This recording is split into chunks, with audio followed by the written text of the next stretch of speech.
Senator Ted Cruz and Donald Trump are wrestling for first and second place in the Iowa Republican caucus.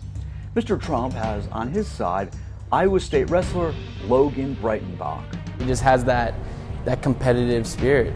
Logan and his teammate Colin Strickland say that when Mr. Trump spoke on campus, they not only saw him speak, they met him in person. Actually talked about wrestling with us for a little bit. And oh, you did? Yeah, he's actually a former wrestler. I'd really like to win. Here in Iowa, Mr. Trump's competitive spirit, I see it's like a winner's attitude, appears to be winning over some in the jock crowd. Both Logan and Colin, who's still deciding between two other Republican candidates, agree. Whether people are for him or against him, he brings voters. He's going to bring more people, more millennials out than ever before. That remains to be seen. But experts say Mr. Trump and in the Democratic race, Senator Bernie Sanders are the two candidates most likely to benefit from higher than usual voter turnout Monday night. Turnout is the X factor that polls have difficulty measuring.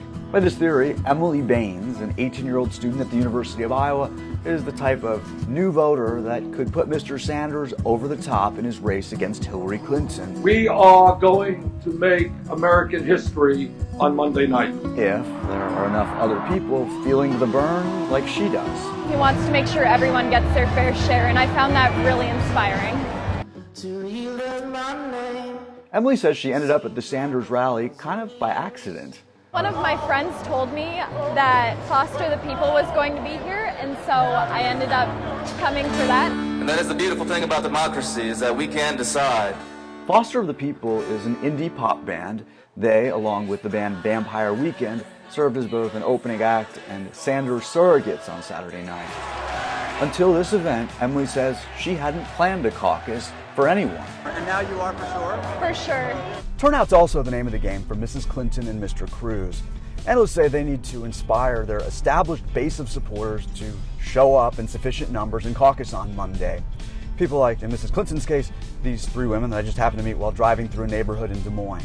We're strong women who think Hillary's a proven leader. Deb Hearn, her sister, and a friend say they've been volunteering for the Clinton campaign since last summer. Just have a list of supporters, and we're going out and giving them literature to remind them exactly where they caucus and what time to be there. Clinton's well-organized door-to-door canvassing ground game could prove significant in rocking the caucus outcome. Because if you stay home and you don't go, somebody else's values will go. Pastor Michael Damastis, the leader of an evangelical church in Des Moines, hopes his members will vote for Senator Ted Cruz.